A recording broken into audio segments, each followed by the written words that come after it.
que hace algunos años atrás, investigando los escritos antiguos, ¿vio?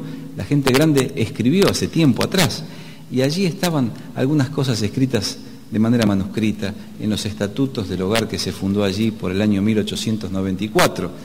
Y en los estatutos había varias cosas, entre las cuales una que en alguna medida debe definir nuestro carácter como siervos en ese sitio. No le pidáis a nadie nada, solo a Dios en oración. Y usted sabe, parece un principio simple, ¿no? Pedirle a Dios, que tiene todas las cosas a su alcance para brindarlas. Pero nos llaman por teléfono, levantamos el teléfono y atendemos. Decime, dicen del otro lado, decime qué es lo que te hace falta, puntualizame, así nosotros concentramos nuestras actividades. Mira, ven, considera con tus propios ojos, visita, observa. No que esté mal que nosotros hagamos un pormenorizado detalle de nuestras necesidades, sino porque intentamos cumplir con lo que nuestros mayores nos dijeron. ¿Sabe? Siempre que lo logramos, Dios nos sorprende, porque nos da mucho más de lo que nosotros necesitamos. ¿Pasamos por momentos difíciles? Claro que sí. Mire, desde el mes de diciembre del año 2012, la ayuda que el gobierno de la provincia de Buenos Aires brinda a los hogares como el nuestro se interrumpió. Hace un mes atrás hicieron un pequeño depósito por el mes de noviembre y diciembre. Esto significa que cerraron el bimestre del año 2012. Pero ¿sabe? Los niños comieron todos los días y se alegraron. Y fueron cuando comenzamos el periodo lectivo a la escuela con su guardapolvo limpito. Y todos tenían colonia, olían bien y se habían lavado con jabón y comían comida rica, etcétera, etcétera. Porque Dios demostró una vez más que Él es el soberano Señor de todos y que hace lo que a Él le place. Está muy bueno que pasemos por circunstancias así a veces que nos hacen reflexionar en el valor que tienen las cosas. Así que la prueba, el momento de estrechez, el hecho de meter la mano en el bolsillo y no encontrar muchos billetes, está bueno también. Este siervo pasó por momentos en donde también contó las monedas. ¿Se acuerda, querida y hermosa esposa, cuando contábamos las moneditas? Nos íbamos al mercado central. ¿Cuándo? Los sábados por la tarde. ¿A qué? A comprar aquello que descartaban los verduleros. Y con esas cosas nosotros seguíamos adelante. Siempre hay un camino que Dios pone frente a quienes depositan su confianza en Él. Así que ese principio añoso de estos hombres que sirvieron a Dios hace tanto tiempo están vigentes ahora. El tema es que nos atrevamos a ponerlos en práctica. Cuando los ponemos en práctica andamos con la frente erguida, aunque tengamos que comer un trocito de pan y tomar una tacita de mate cocido, porque no hay para otra cosa.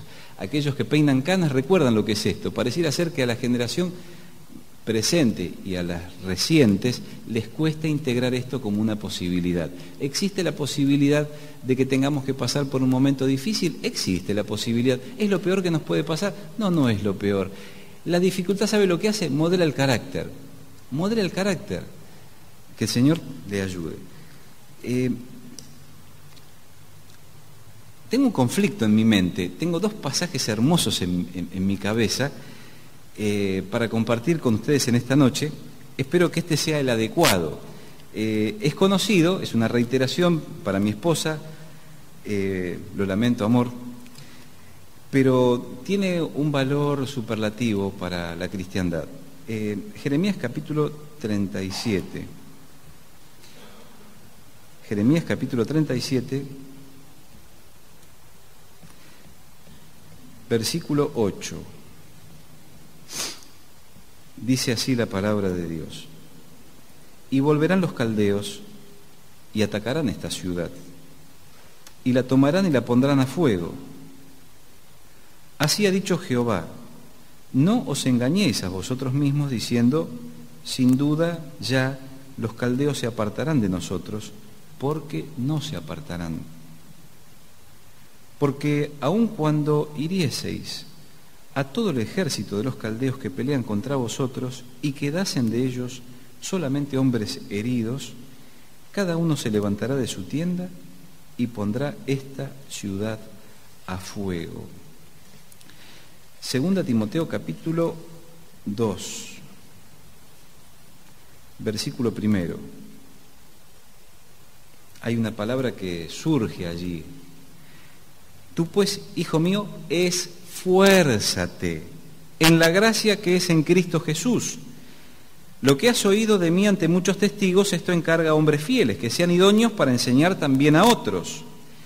Tú pues sufre penalidades como buen soldado de Jesucristo. Ninguno que milita se enreda en los negocios de la vida, a fin de agradar a aquel que lo tomó por soldado. Y también el que lucha como atleta no es coronado, sino lucha legítimamente. El labrador, para participar de los frutos, debe trabajar primero. Considera lo que digo y el Señor te dé entendimiento en todo. Acuérdate de Jesucristo, del linaje de David, resucitado de los muertos conforme a mi evangelio, en el cual sufro penalidades hasta prisiones a modo de malhechor, mas la palabra de Dios no está presa. Hasta aquí la lectura de la santa palabra de Dios. Mire, yo no sé si usted prestó atención a la porción allí en el libro del profeta Jeremías. Lo coloco en situación para aquellos que no conocen esta parte del relato. Jeremías está atravesando tiempos difíciles porque Dios le manda decirle a los hebreos que se entreguen, que dejen de combatir. ¿Por qué? Porque el ejército enemigo va a ser el brazo ejecutor de un acto correctivo que viene de parte del cielo, de parte de Dios. Dios tenía que tirarle de la oreja a los hebreos por su mal proceder. En ese contexto hay algunas cosas interesantes. A mí me llamó la atención, y espero que a mis hermanos también en esta noche, me llamó la atención el hecho de que a pesar del esfuerzo de muchos y de haber batallado y de haber herido al enemigo, estos enemigos estaban en las tiendas, estaban con sus heridas, reponiéndose, y cuando fue el momento, cuando le llamaron a combatir, ninguno se quedó mirando sus heridas, sino que salieron y pusieron en fuego, o iban a poner en fuego a la ciudad. ¿Por qué me permito tomar este pasaje? Porque es aleccionador. Mire, en la Escritura, en el segundo pasaje que leímos, en 2 de Timoteo, se hace una comparación entre el cristiano y el soldado. Si quisiéramos aplicar a nuestra vida personal el libro del profeta Jeremías sin alterar el contenido histórico que tiene, podríamos pensar en las heridas, en aquellas cosas con las cuales nosotros, a veces estamos debilitados, limitados. Nos miramos a nosotros mismos y nos suponemos, a veces indignos, otras veces débiles, que lo que tenemos que hacer es muy pesado, que es difícil, que es complejo, que no tenemos los recursos, que nos falta inteligencia, que no tenemos voluntad, que no tenemos dignidad, que le hemos fallado a Dios. Estamos con nuestras heridas allí, estamos en la tienda, tratando de reponernos. Mire, los cristianos a través de todos los tiempos de la historia han sido heridos de distintas maneras. ¿Quién puede levantar sus manos y decir, no he pecado en el día de hoy? En mi mente no ha habido un mal pensamiento, no he reaccionado de una manera extemporánea, he hecho todos mis asuntos de la manera que Jesucristo lo hubiera hecho. Mire, mi experiencia personal es que no puedo a lo largo de toda la jornada mantenerme en ese estándar espiritual. Siempre hay algo que se va entre medio de los dedos, algo en lo que fracasamos porque no somos perfectos. Somos una obra que Dios está haciendo y digamos es una obra que Dios está realizando, es un acto dinámico de parte de Él. No somos una obra terminada, somos una obra en ejecución. Aún a pesar de ello, Dios ha hecho provisión a través de la sangre derramada de Jesucristo para la limpieza de nuestros pecados, para que podamos estar bien. Hay muchos de distinta edad que no están involucrados en la obra de Dios. ¿Por qué? Porque se sienten indignos. ¿Por qué? Porque el ofrecimiento de las cosas del mundo es encantador y el placer que se consigue con ellas es difícil de evitar, y ese placer encantador y ese yerro por venir, eso que nos debilita, forma parte de nuestra experiencia y nos limita como hijos de Dios. Ahora, mire, la cristiandad, retomo la idea de hace un instante, a pesar de sobreponerse a sus prejuicios, contradicciones, yerros, debilidades y también aquellas cosas que son producidas directamente por el pecado, ¿no? por la tentación que no se soporta y se claudica, los cristianos se ponen de pie y continúan, siguen adelante, no se quedan recostados, no se quedan mirándose a sí mismos, considerándose indignos. Este ejército, mire, aunque hubieran estado todos heridos, esto lo dice Dios, se hubieran levantado, se hubieran puesto sobre sus pies y hubiesen ido a incendiar aquella ciudad. ¡Qué calidad! Yo quisiera tener gente así, con esta fibra, con esta entereza, con este nivel de entrega. ¿Qué es lo que está buscando Dios entre su pueblo? Está buscando mujeres de valor y hombres de valor que tengan la misma calidad. Claro, estos son caldeos, usted dirá, es un ejemplo negativo, son impíos. Sí. Pero mire, la conducta de ellos es ejemplar. Ellos, a pesar de estar mal, se sobreponían al mal o a su problema, para estar en condiciones de hacer lo que correspondía, cumplir con las órdenes que se les daban. El texto de 2 Timoteo nos dice que tenemos que esforzarnos, dice, tú pues esfuérzate en la gracia que es escrito en Cristo Jesús. Es interesante, un esfuerzo en algo que no es tangible. Nosotros por lo regular nos esforzamos en cosas tangibles, o al menos en cosas que nos van a dar un rédito, que vamos a sacar algo de ellas. ¿Cuál es el equivalente a esforzarnos en la gracia? En todo eso que compone la obra que Dios hace a través de distintos recursos, Dios en el género humano. Se podría traducir la expresión esfuérzate de la siguiente manera. Mire, revístete de poder, persiste en ser energizado, mantente en contacto con el poder. Mire, el cristiano tiene algo que el hombre común no posee. Nosotros podemos ser revitalizados de adentro, nosotros podemos ser energizados. Por eso usted ve a personas que transitan la enfermedad con dignidad, otros que pierden todos sus bienes y para ellos esto no es lo peor que les puede pasar. Por eso usted observa en la vida de muchos cristianos devotos que frente a la dificultad se sobreponen y pueden experimentar gozo aún a pesar de las circunstancias penosas de la vida, que le son comunes a todos los seres vivos. Claro, los cristianos gozamos del cuidado providencial, de ese plus que Dios nos da a nosotros por tener esta condición única de hijos. En la gracia que es en Cristo Jesús. Cristo es la fuente de poder, pero debemos mantenernos unidos a Él. Él es aquel que nos energiza, nos revitaliza, cambia nuestra manera de pensar, pero tenemos que mantenernos cerca de Él. En el versículo número 2 se nos dice que lo aprendido de hombres de Dios debe ser comunicado eficientemente a otros. Por eso yo les conté algo que leí escrito tal vez por don Carlos Torre y Samuel Williams y otros hace tantísimos años. No le pidas a nadie nada, sino solamente a Dios en oración. Dice, lo que has oído de mí ante muchos testigos, esto encarga a hombres fieles que sean idóneos para enseñar también a otros. Mire, de esto se trata. Aquellos que peinan canas nos enseñan y nosotros nos disponemos a aprender. Y cuando nosotros peinemos canas, le enseñaremos a otros. Y así unos aprenden de otros.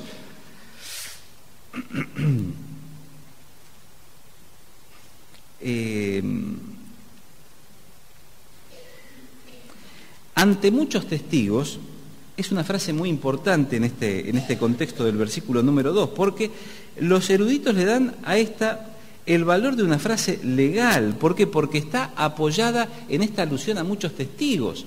Lo que está diciendo allí, que deja registrado en la carta el apóstol, es que lo que él dijo es verdad y hay otros que pueden atestiguar de que es verdad.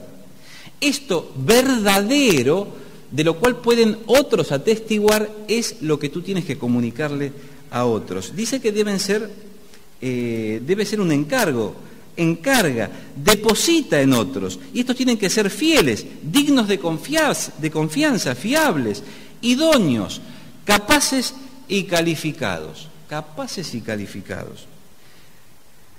¿Para qué? Para que estos hombres que van a tener estas características o estas cualidades, idoneidad, fidelidad, reciban este encargue como si fuera un depósito que tienen que preservar y cuidar para poder entregar a otros. Qué tremenda la labor, terrible. Mire usted, Présteme por un instante atención. Usted lee, ora, trata de estudiar, trata de aprender, trata de comprender cómo es Dios. Intenta cotidianamente poner en práctica la obra de Dios. Esto se suma al consejo y al trabajo de otros que le instruyen, que le enseñan. Y esto aprendido a lo largo de su vida, usted tiene que comunicarlo a otros. ¿De qué manera?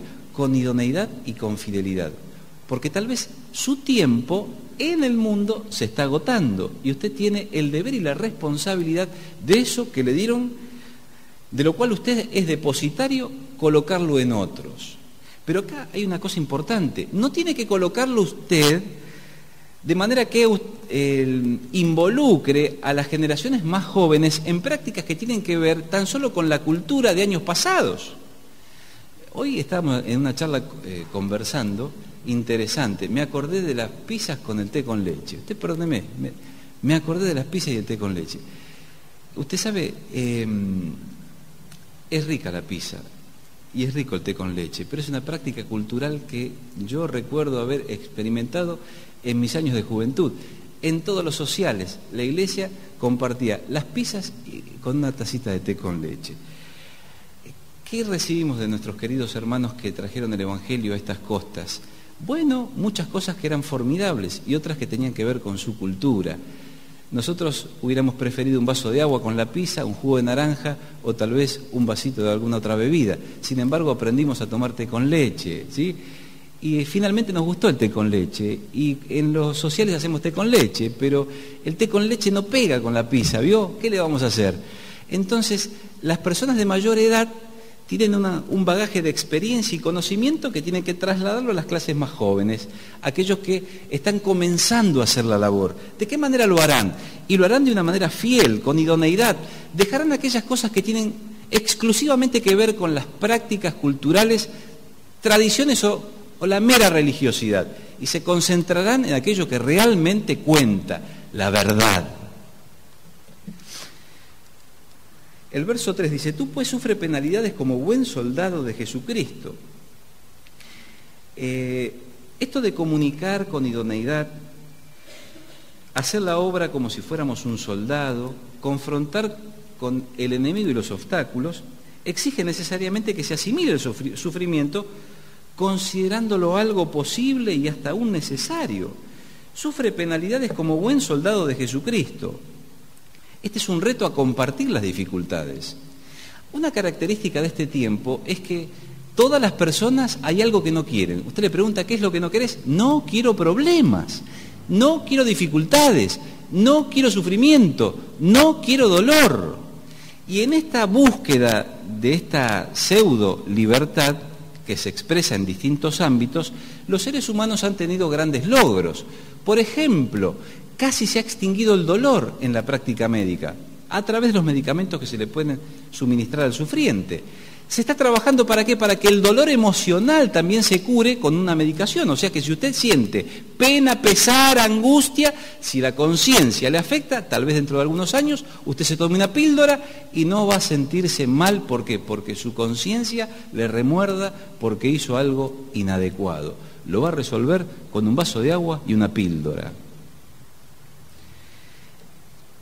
No es así la experiencia de la cristiandad. Tenemos que estar preparados para sufrir penalidades como el soldado sufría en la batalla. Estos hombres, mire, de Jeremías estaban en la tienda heridos y tenían una enorme cantidad de excusas que anteponer frente a su responsabilidad. No puedo porque estoy herido, no puedo porque estoy cansado, no puedo porque no tengo fuerzas, no puedo porque estoy mareado, no puedo porque estoy descompuesto, no puedo.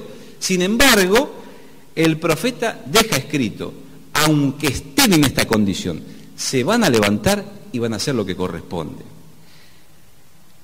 La cristiandad tiene esta característica, aún a pesar de las dificultades, nos sobreponemos a ellas y nos levantamos. Como un buen soldado, qué lindo un buen soldado. Qué mala prensa tiene esto de ser soldado en estos días, ¿eh? No fue así hace años atrás. Aquellos que hicieron el servicio militar, seguramente pocos aquí, tienen malos recuerdos, sí, pero tienen gratos recuerdos también. Estar bajo autoridad, que las cosas sean claras, que alguien diga lo que debe hacerse y que se haga, sin discutir demasiado, sin preguntar demasiado, teniendo respeto, pero también confianza, aprender la obediencia. Si alguien lo dice, yo respondo y cumplo. ¿No se ha puesto a pensar que está todo desquiciado porque no sabemos quién es el que tiene autoridad?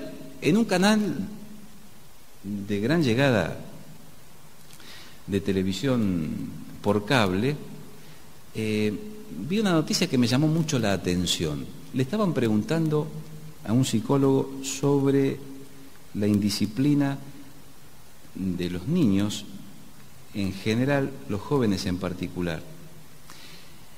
Una de las cosas que él mencionó era el corrimiento del rol de los adultos. Los adultos no cumplen su rol de adultos. Y si el adulto no cumple el rol de adulto, no tiene ese registro de aquellas cosas que puede hacer, no puede hacer, le corresponde hacer o no le corresponde hacer.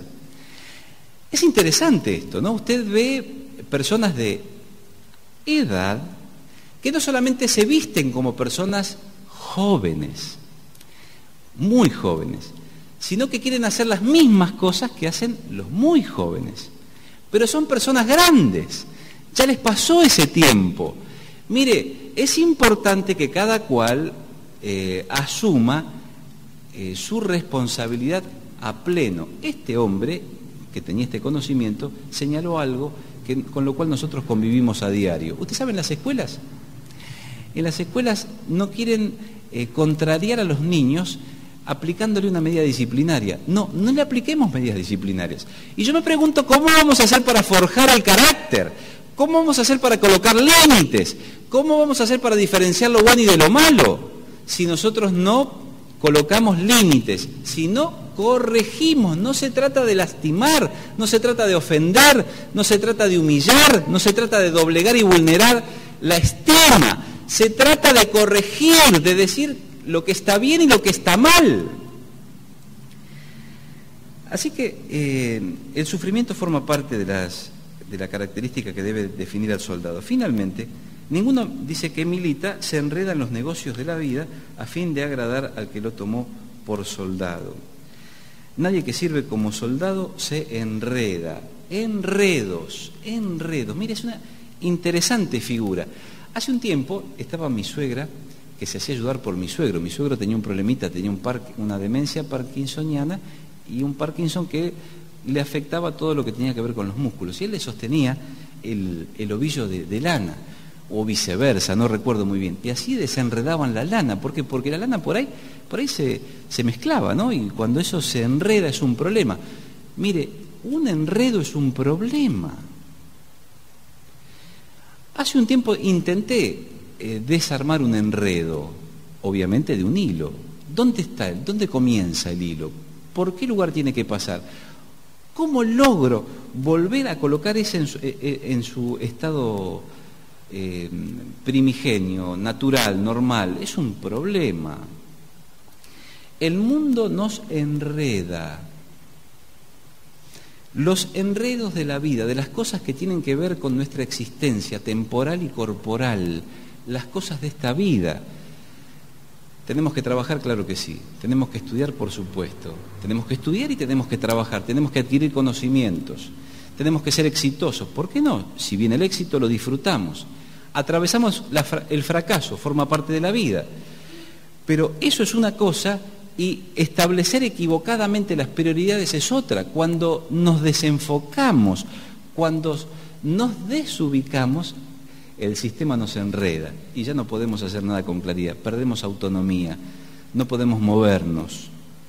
Ninguno que milita se enreda en los negocios de la vida a fin de agradar a aquel que lo tomó por soldado. Si nuestro deseo es agradar al Señor, tenemos que tener en cuenta estos consejos.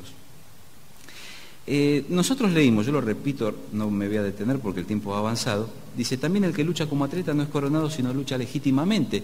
¡Qué tremendo! El atleta debe luchar con legitimidad. Estamos repensando el sufrimiento, el costo del servicio. Hace un tiempo atrás salió en las noticias que un famoso ciclista perdió sus preseas. ¿Por qué? Porque detectaron que él había consumido sustancias prohibidas. Perdió sus logros porque había consumido sustancias prohibidas. El labrador, para participar de los frutos, debe trabajar primero. En este tiempo todos quieren tener, pero no quieren el esfuerzo que conlleva obtener. Queremos tener y disfrutar, pero el esfuerzo es otra historia. Y si nos ponen dos opciones, voy a elegir la que menos me cueste. Qué distinta es la mentalidad o el pensamiento de aquellos que dejaron registrados estas hermosas porciones en la Escritura. Considera lo que digo y el Señor te dé entendimiento en todos, una comprensión total de esta realidad para servir más y para servir mejor. Finalmente, y ahora sí, el verso 8 dice: acuérdate de Jesucristo, del linaje de David, resucitado de los muertos conforme a mi evangelio. ¿Por qué el Espíritu Santo habrá colocado este renglón en ese lugar? ¿Cuál habrá sido la intención del autor de las Escrituras para aludir a la persona de Jesucristo luego de hablar de semejante forma de servir? ¿Cuál habrá sido la finalidad de Dios de colocar tal vez como luces encendidas al terminar este conjunto de ideas aludiendo a la persona de Jesucristo?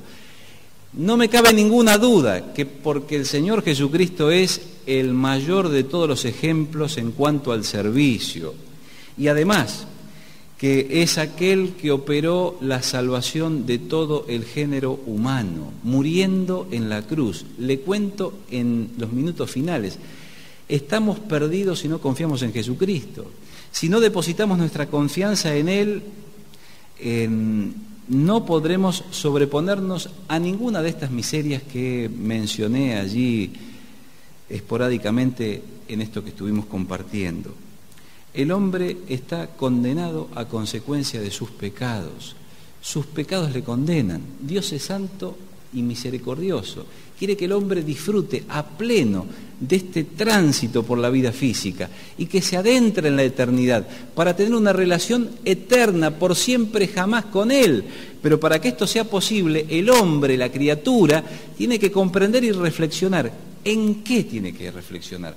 En su conducta, en las cosas que ha hecho, en cómo se ha comportado, en el dolor que ha ocasionado, sí, a sus seres queridos, a sus vecinos, a sus amigos y a sí mismo, y a Dios, que lo siente como propio. Esto es importante. Mire, cuando alguien sufre, Dios se identifica con ese dolor. Es como si Él lo sintiese en carne propia. Vaya, cuando nuestros hijos sufren, nosotros sufrimos con ellos. Cuando alguna persona a quien nosotros queremos de verdad y la queremos bien atraviesa una experiencia dolorosa, nosotros nos afligimos. Claro, en una dimensión infinitamente menor a la que Dios percibe Él en el cielo, pero nos dolemos con ellos. Dios se identifica con las personas y obró un plan magnífico, rescatarle de ese estado de miseria, de ese estado de ruina. Y si usted tiene alguna duda de que el género humano está arruinado, mire un ratito las noticias, observe o recuerde, o quiere que yo le refresque la memoria. Sí.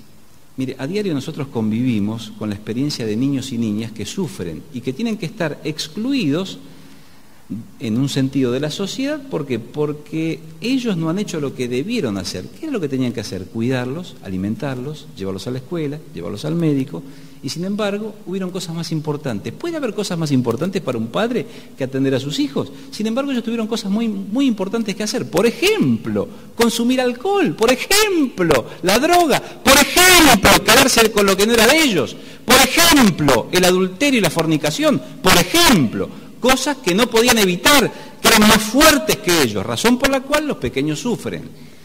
Mire, el género humano sin Jesucristo está arruinado, no tiene solución ni salida, pero Jesucristo le tiende la mano y no solamente es un ofrecimiento sin costo, es un ofrecimiento que tiene un tremendo costo, el terrible costo de la sangre derramada de Jesucristo en la cruz, porque le cuento que para poder perdonar, Él experimentó el sufrimiento que produce el pecado. Él lo sufrió en carne propia. ¿Para qué? Para poder ofertárselo con gratuidad, gratuitamente, para que usted lo reciba y Él no transgreda sus principios santos. Él no pasa por alto como los seres humanos pasan por alto. Los seres humanos ocultan. Dios termina con el problema. Los seres humanos pactan. Dios elimina no solamente el pecado, sino sus consecuencias. Que en esta noche usted pueda reflexionar también, si no tiene a Jesucristo, en la necesidad que las personas y usted mismo tiene de Dios. Le cuento, si usted recibe a Jesucristo, se torna en un hijo o en una hija de Dios. Esta es la experiencia más maravillosa que cualquier mortal puede experimentar. Mire, sería bueno poder hablar en extenso sobre lo bueno que es ser un hijo de Dios. La vida cambia, los proyectos cambian, las dificultades se sobrellevan, los problemas serios se encausan. La vida ahora es algo hermoso que uno ansía disfrutar. ¿Viviéndola cómo? Viviéndola de la manera que Dios la ha planeado para nosotros. Que el Señor te bendiga reflexionando en estas verdades espirituales.